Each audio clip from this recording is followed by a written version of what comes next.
Warahmatullahi wabarakatuh. Puji syukur kehadiran Allah Subhanahu wa taala. Selawat serta salam kepada Nabi besar Muhammad sallallahu alaihi wasallam.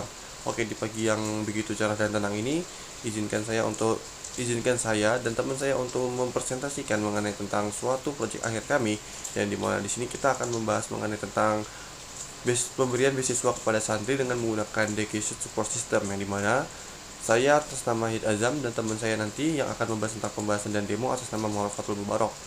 Ya, sebelum kita masuk ke pembahasan, mari kita ke outline terlebih dahulu, oke? Kita ke outline-nya.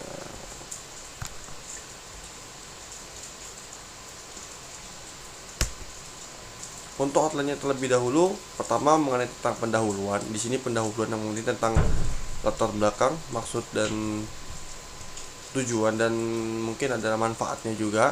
Yang kedua mengenai tentang pengertian dasar seperti apa itu pengambilan keputusan, apa itu DSS, dan apa itu metode yang kita ambil, yakni metode MADM SAW. Dan terakhir nanti ada pembahasan, dan setelah pembahasan nanti ada penutupnya. Lanjut aja. Oke, pertama tentang latar belakang. Latar belakang kita kenapa mengambil suatu beasiswa kepada santri kan?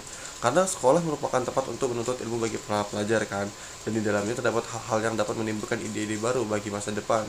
Dalam mengapresiasikannya, sekolah pun tak lupa memberikan apresiasi dalam bentuk pemberian hadiah kepada siswa yang berprestasi, seperti contohnya beasiswa. Soalnya beasiswa ini salah satu pendorong atau mungkin membantu santri atau siswa yang membutuhkan, sehingga untuk daya kerja belajarnya dia mungkin tinggi lah, seperti itu. Untuk tujuan yang kita punya, yakni satu, untuk memberikan pengetahuan mengenai tentang pengambilan keputusan. Kedua, tentang memberikan pengetahuan tentang dedication support system. Yang terakhir adalah untuk memberikan pengetahuan tentang sistem yang digunakan untuk pengambilan keputusan. Yang kita ambil metodenya nanti adalah metode SAW dari MADM. Oke.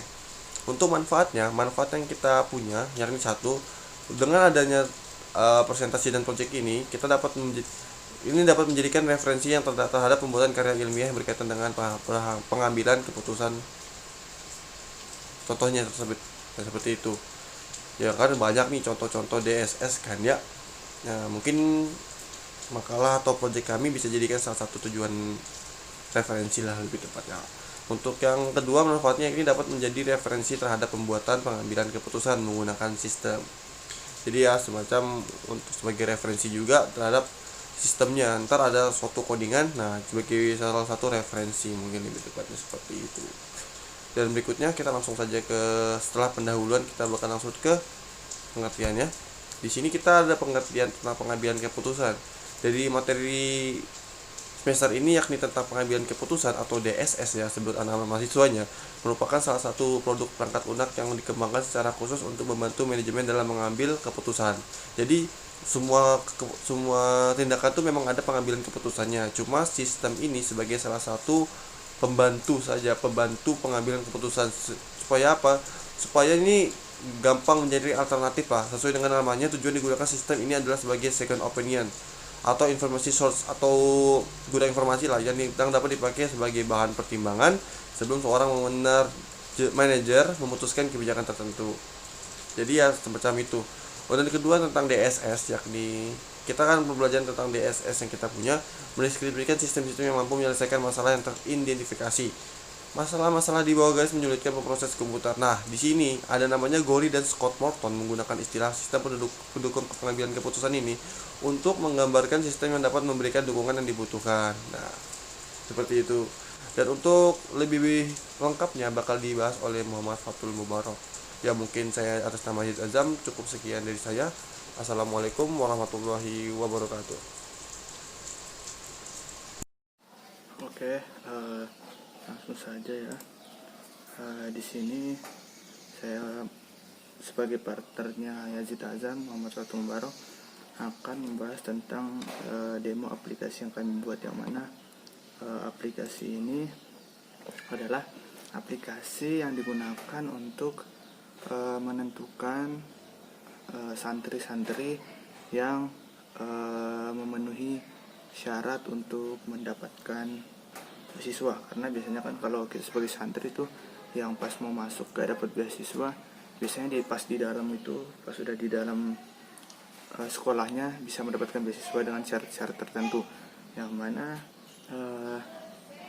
yang ini kami buat itu syaratnya yaitu rata-rata nilainya harus di atas 50, kemudian hafalan juznya harus tidak boleh kurang dari 15 juz, karena emang fokusnya ke hafalan, jadi nilai 50.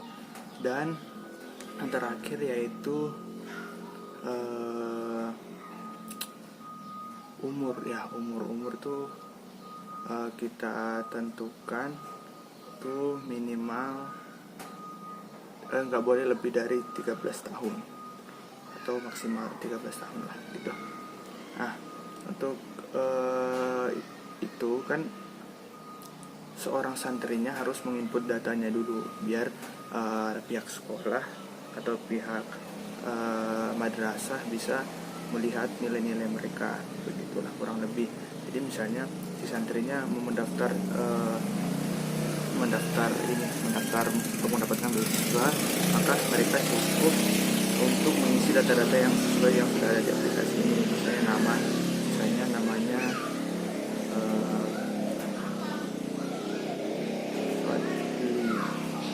Fadliadi kan, terus nisnya misalnya 20 13 gitu kan, terus tempat lahirnya misalnya di Makassar,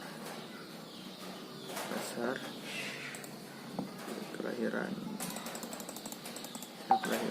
2009 itu berarti umur 2010 ya, umurnya 11 tahun ya. Oke, umurnya 11 tahun. Kemudian asal sekolahnya itu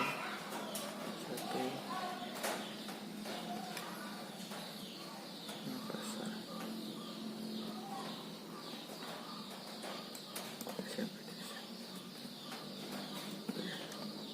Alamatnya di Makassar. Nama ayah misalnya Firdaus, kemudian nama ibunya Firda, nomor teleponnya 0822 2332 2442, misalnya seperti itu. Nah, di sini muncul message data tersimpan, oke. Nah, ketika datanya sudah tersimpan, maka itu otomatis akan muncul di database pihak sekolah. Nah, kemudian pihak sekolah tinggal ketika sudah masuk namanya, mereka tinggal membuka aplikasinya, gitu kan. Misalnya tadi Fadliadi ya namanya. Pihak sekolah itu kan udah punya nilai-nilai si Fadliadi ini. Pihak sekolah tinggal memasukkan nilai-nilainya di sini. Misalnya si Fadliadi ini misalnya nilainya 90 80, nilainya tinggi-tinggi lah Fadliadi ini 79, nilai agamanya apalagi misalnya 95 gitu kan. Nah, kemudian pas di sini tombol untuk penjumlahan rata-ratanya yang dipencet, ditemukan ternyata rata-ratanya juga lumayan tinggi, itu 86. Nah, kemudian hafalan juznya juga bagus, 15 juz gitu kan. Umurnya pun tadi kan 11 tahun gitu kan.